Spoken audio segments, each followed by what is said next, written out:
But you know, and just sharing this with you guys, it's kind of hard. Also, you know, I'm just gonna be open sa interview na to.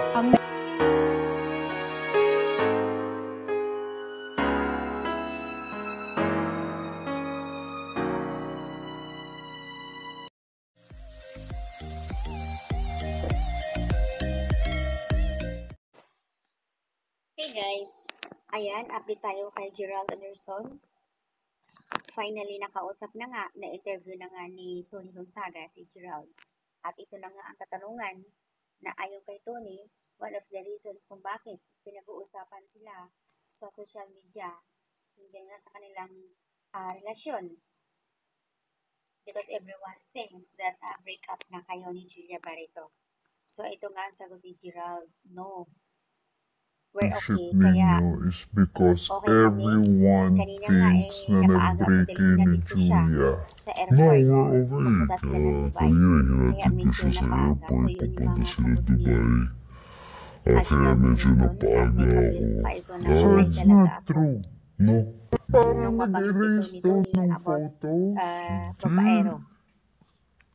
So, ayan wala. guys, Alam mo, totoo at yan. least Ako nga nagsalita na si sinabihan Gerald nila, kanina sa nag-unfollow lahat. daw ako eh. Wala Kumbaga, akong yung in-unfollow. pagsalita And niya, then, parang naghihiling na rin actually, yung ibang mga ganyan sa nakikisawsaw. showbiz.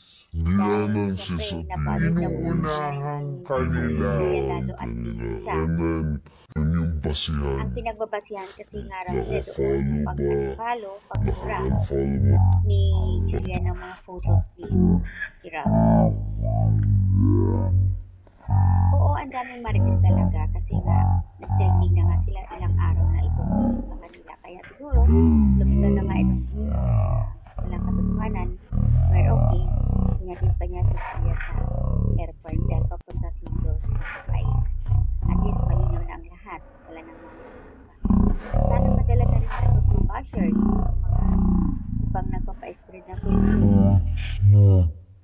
Kasi nakikita naman natin lahat mahal ni Gerald si Julia. So ayan ang update guys dito. May nag-comment, denied pa more. Highest table si Gerald. Wow, grabe.